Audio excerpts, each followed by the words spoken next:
कि भैया हम कॉलेज प्रेफर करें या हम ब्रांच प्रेफर करें। कौन से ऐसे प्राइवेट कॉलेजेस हैं जिनकी फीस उतनी ज़्यादा फीस पे करना वर्थ इट है आपके हिसाब से? बताओ भैया, मेरे को तो थापर के अंदर बायोटेक मिल रही है और सीएस मेरे को पढ़नी है तो मेरे को एमिटी वगैरह के अंदर मिलेगी। What do you think importance of NIRF ranking? So hi everyone, this is Prayush. So today we have यश भैया on our channel और यश भैया को बुलाने का रीज़न ये है यार, यश भैया ने more than 50 colleges जिसमें IITs, NITs, triple IITs, GFTIs और top private colleges का रिव्यू अपने चैनल पे शांत हो जा मेरे बच्चे, शांत हो जा।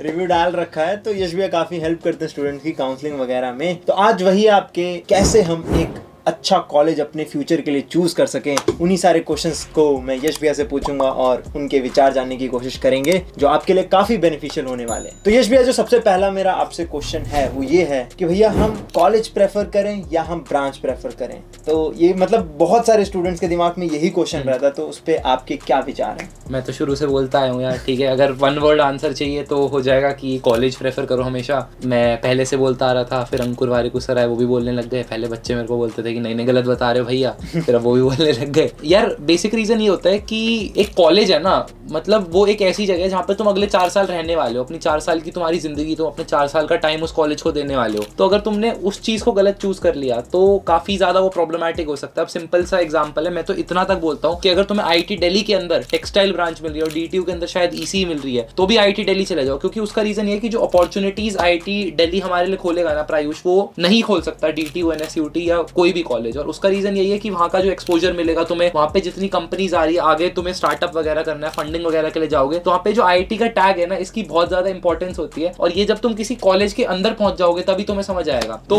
ब्रांच वगैरह इतना ज्यादा मैटर नहीं करता। Tier 1 कॉलेजेस के लिए कह रहा हूँ मैं, ठीक है। अगर हम ऊपर वाले कॉलेजेस में देख रहे हैं तो वहाँ पर तुम्हें हमेशा कॉलेज चूज करना चाहिए ओवर ब्रांच, अनलेस तुम्हारी एक बहुत स्पेसिफिक इंक्लिनेशन है कि मेरे को तो पढ़नी ही कंप्यूटर साइंस है, वहाँ पे choosing the branch would make more sense. But अगर हम Tier 2 कॉलेजेस में आ जाते हैं यहीं पे कि भैया मेरे को तो थापर के अंदर बायोटेक मिल रही है और CS मेरे को पढ़नी है तो मेरे को एमिटी वगैरह के अंदर मिलेगी, तो वहाँ पे शायद मेरा डिसीजन बदल जाएगा। और ये भी थोड़ी सी अनपॉपुलर ओपिनियन है, मैं कहूंगा कि एमिटी में CS ले लो, क्योंकि उसका रीजन ये है कि थापर की बायोटेक कुछ बहुत ज्यादा अपॉर्चुनिटीज भी नहीं खोल रही और थापर का ऐसा नहीं है कि तुम्हें बहुत ही फाड़ू एक्सपोजर मिल जाएगा जो तुम्हें एक IIT दे देगा या एक बढ़िया NIT दे देगा, एक बढ़िया ट्रिपल IT दे देगा। तो उस केस के अंदर मेरे हिसाब से कि गोइंग टू एमिटी का, इवन एमिटी का CS would make more sense than Thapar का बायोटेक। तो Tier 1 में चूज कॉलेज हमेशा, unless you have a specific inclination, और Tier 2, 3 में हमेशा choose branch, preferably computer science, वरना बाकियों की थोड़ी सी मतलब बैड हिस्ट्री ही होती है, तो कंप्यूटर साइंस हो गया तो सही रहेगा। एग्जैक्टली, काफी वेल एक्सप्लेन आंसर था भैया आपका। काश ये सलाह मैंने आपकी मतलब अपने वक्त भी सुनी होती तो शायद मेरा भी माइंडसेट डिफरेंट होता।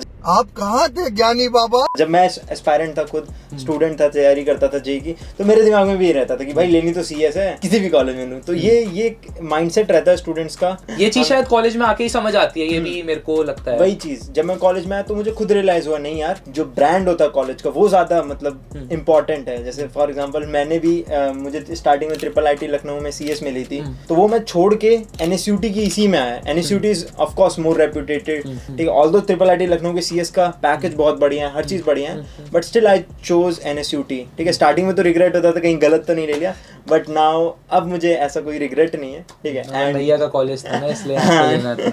नहीं, वो भी वन ऑफ द रीजन था, बट हाँ NSUT आके काफ़ी ज़्यादा कनेक्शंस बिल्ड करने को मिले, बेटर एक्सपोजर मिला, काफ़ी ज़्यादा लोगों से मिला, और NSUT इज़ द रीज़न शायद जो हम यहाँ पे बैठ के ये शूट कर रहे हैं। आ जाओ सही, ठीक है। तो ऑलवेज चूज कॉलेज अगर Tier 1 की बात हो रही हो, एंड Tier 2 एंड Tier 3 में भी भैया ने बता दिया आपको क्या करना चाहिए। तो अपने अगले क्वेश्चन पे आते हैं यश भैया कि NIRF रैंकिंग जो गवर्नमेंट ऑफ इंडिया निकालती है, उसके हिसाब से क्या हमें कॉलेजेस चूज करने चाहिए? मतलब मुझे आते रहते हैं ऐसे डाउट्स, भैया इस कॉलेज की तो NIRF रैंकिंग इतनी अच्छी है तो हम क्या इस कॉलेज में चले जाएं? तो what do you think importance of NIRF ranking? यार मैं इसमें यही बोलूंगा कि अगर एक वैनिटी मेट्रिक चेस कर रहे हो तुम कि अपने दोस्तों में तुम्हें चौड़ना है कि यार मेरी तो ऑल इंडिया रैंक 14 वाले कॉलेज के अंदर पढ़ रहा हूँ मैं, तब शायद NIRF रैंकिंग जो इट मेक सेंस, वरना it does not make sense, क्योंकि तुम्हें बहुत सारे ऐसे Tier 3 कॉलेजेस मिलेंगे 3.5 लाख, 2 लाख, 2.5 लाख के एवरेज पैकेजेस के, और वो भी तुम्हें टॉप 100 में दिख जाएंगे। क्योंकि यार NIRF कोई भी रैंकिंग निकालते हो तुम किसी भी चीज की, ठीक है, मैं क्लास में तेरी रैंकिंग निकालूंगा बेस्ड ऑन योर हाइट, तो एक फैक्टर लिया मैंने, हाइट, उस पर रैंकिंग निकाल दी मैंने, समझ रहे हो? तो इसी तरीके से NIRF और वो जो हाइट की रैंकिंग है वो ये नहीं दिखाती कि तू आदमी कितना अच्छा है, मतलब समझ रहा है। तो वो वाली चीज़ है। तो सिमिलरली जो NIRF की रैंकिंग है वो अलग अलग फैक्टर्स पे बेस्ड होती है। अजीब सी चीज़ होती है उसमें कि लैंड का एरिया कितना ज़्यादा है कॉलेज के अंदर, ग्रीन एरिया कितना है। तो मतलब ये वाली चीज़ें होती है ना, ऐसे ये इनके बेसिस पे ही इन्हीं वाले फैक्टर्स को जो NIRF के अंदर कंसिडर हो रहे हैं उन्हीं को ऑप्टिमाइज कर देते हैं कुछ कॉलेजेस, तुम लोगों के डर का यार फायदा उठा के कि यार हम NIRF रैंकिंग अच्छी कर लेंगे अपनी, तो कुछ ना कुछ बच्चे तो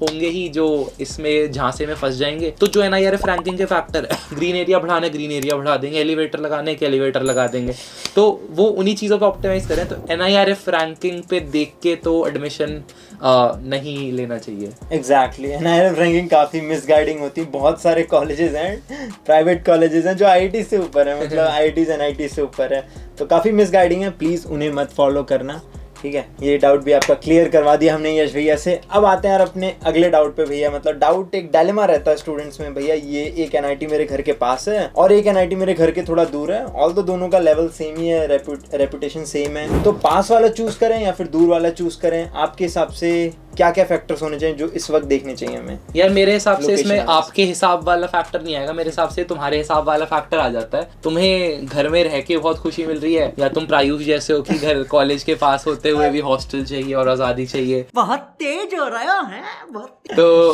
वो एक्चुअली तुम्हारे ऊपर डिपेंड करता है। अगर तुम्हें लगता है कि you are good as an independent worker और you want to live the independent life, और तुम्हें ये है कि मेरे को प्रॉबेबली अब्रॉड जाना है, फॉरेन स्टडीज़ के लिए जाना है, तो वहाँ पर आई वुड से कि getting a hostel would make more sense, or choosing something which is far away from your home, that would make more sense. अगर कुछ ऐसा है कि तुम्हें बहुत ज़्यादा टाइम चाहिए अपने पास, क्योंकि हॉस्टल में तुम्हारा टाइम वेस्ट हो रहा होता है, तुम्हारे आसपास के लोग आके बैठ जाएंगे गप्पे मारने और वो तुम्हें नहीं पढ़ने देंगे, तो वो वाली चीज़ है। अगर you want a very focused career for yourself, तो उस केस के अंदर मतलब ईदर गेट अ PG उसके आसपास या get a college which is near your home. और अगर ये DTU वर्सेज NSUT के लिए पूछ रहे हो तो वहाँ पर मैं कहूँगा कि जो भी पास है उसको ले लो, वो ही बेस्ट अप्रोच होती है, क्योंकि वरना बहुत ज़्यादा ट्रैवल हो जाता है और हॉस्टल वगैरह की भी दिक्कत है। दूरी का तो हमें समझ में आ गया भाई। ये थोड़ा सा मुझे लगता है पर्सनल हो जाता है कि मेरे जैसे भैया ही थे, उन्हें IIT कानपुर IIT दिल्ली मिल रही थी, but he went to IIT Madras. अरे सही मतलब उन्हें घर से दूर जाना था, ये था उन्हें, मतलब नहीं रहना था घर के पास, तो वो सीन है, थोड़ा सा पर्सनल हो जाता है ये। आपका क्या मन करता है, ठीक है। बाकी हमने सारी चीजें पॉइंट्स जो आप ध्यान में रख सकते हैं। तुम एक बार मेरे को बताना ये वाली चीज कमेंट सेक्शन के अंदर कि तुम्हारा क्या मन करता है, मतलब कॉलेज हो तो घर के पास हो या बहुत दूर हो घर के, कि मतलब कोई पहुंच ही ना पाए। ठीक है, ये सब कमेंट सेक्शन में बताना मुझे। अब यार भैया ये चीज़ तो हो गई, मतलब सबका तो IITs टॉप NITs इन सब में IIITs में तो नहीं हो पाता, तो आपके हिसाब से कौन से ऐसे अच्छे प्राइवेट कॉलेजेस हैं जिन, मतलब और प्राइवेट कॉलेजेस आपको पता फीस भी बहुत ज़्यादा ही होती है, बिल्कुल। तो प्राइवेट कौन से ऐसे प्राइवेट कॉलेजेस हैं जिनकी फीस उतनी ज़्यादा फीस पे करना वर्थ इट है आपके हिसाब से? बताओ यार, उंगलियों पे गिन सकते हैं मेरे हिसाब से ऐसे प्राइवेट कॉलेजेस जो सही में वैल्यू प्रोवाइड कर रहे हैं। और अगर तुम वहाँ पे कोई भी टिपिकल प्राइवेट कॉलेज ले रहे हो यार, तो तुम 10-12 लाख से लेके 25, 30, 35 लाख तक फीस चार्ज कर रहे हैं, विच इज़ लूडिक्रस। मतलब वो नहीं सोचते हैं, it is hard earn money at a point, और तुम्हें भी सोचना पड़ेगा वो वाली चीज़ कि तुम्हारे पेरेंट्स ऑब्वियसली फीस भर रहे हैं, तो उनकी वो अफोर्डेबिलिटी वाला एंगल कैसे आता है।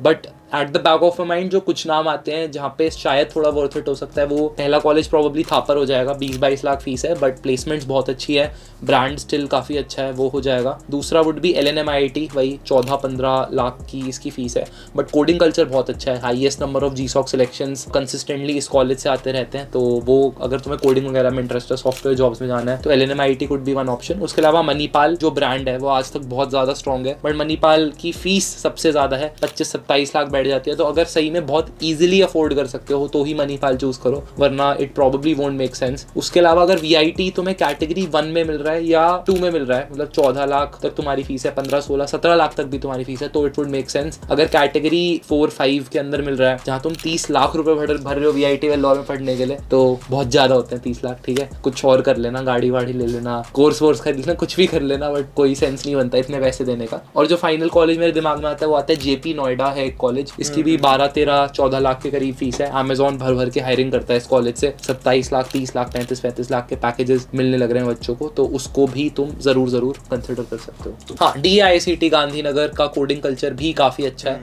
ठीक है, तो उसको भी तुम कंसिडर कर लो। लोकेशन थोड़ी उसकी गांधीनगर वाली साइड हो जाती है गुजरात में, तो वो देख लेना, बट जितने भी बच्चों से इंटरेक्ट किया DICT के बहुत ज़्यादा शार्प होते हैं, तो obviously you could be one of them as well. काफ़ी सारे प्राइवेट कॉलेजेस के नाम पता चल गए हमें, इन्हें हम बैकअप ऑप्शन की तरह रख सकते हैं। बैकअप ऑप्शन बहुत इंपॉर्टेंट। यस, हाँ। ठीक है, हमारा मेन फोकस वही होना चाहिए जो स्टार्टिंग से रहा है। तो काफ़ी सारे डाउट यार हमने आप लोगों के क्लियर कर दिए हैं, यश भैया ने हमारी काफ़ी मदद करी। अब यार होता क्या है, आपका एक गलत डिसीजन ना यहाँ पे आपके 4 साल तो जाएंगे, करियर पे आपके इफेक्ट पड़ता है, और आपका बहुत ज़्यादा आपके पेरेंट्स का हार्ड अर्नड मनी जो होता है वो वेस्ट हो जाता है। तो प्लीज़ यार जो भी डिसीजन लो काफ़ी सोच समझ के लो, टाइम है पूरा, अच्छे से ठंडे दिमाग से सोचो।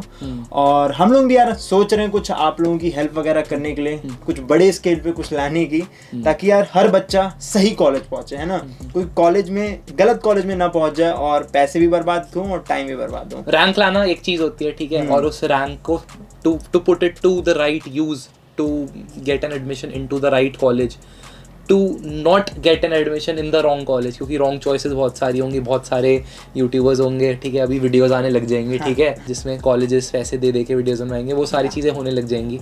तो उन सब से प्लीज़ बच के रहना, ठीक है। सब्सक्राइब कर लो इसको, मैं थोड़े बहुत कॉलेज रिव्यूज़ बना देता हूँ, पैसों को हाथ जोड़ देता हूँ, तो भी सब्सक्राइब कर लो। काफ़ी सारे यश भैया को ऑफर्स आते हैं, हम लोग यही चीज़ डिस्कस कर रहे थे वीडियो से पहले। तो इतने बड़े बड़े ऑफर्स होते हैं, आप रिफ्यूज़ नहीं कर सकते, बट स्टिल वो होता है ना कि भाई अपने फ़ायदे के लिए दूसरे का नुकसान नहीं करना है। तो दैट इज़ द थिंग जो हम हमेशा ध्यान रखते हैं कुछ भी कंटेंट बनाने से पहले। So that was it for this video. Thank you guys for watching till here. Bye bye. कर देना लाइक और सब्सक्राइब। बाय।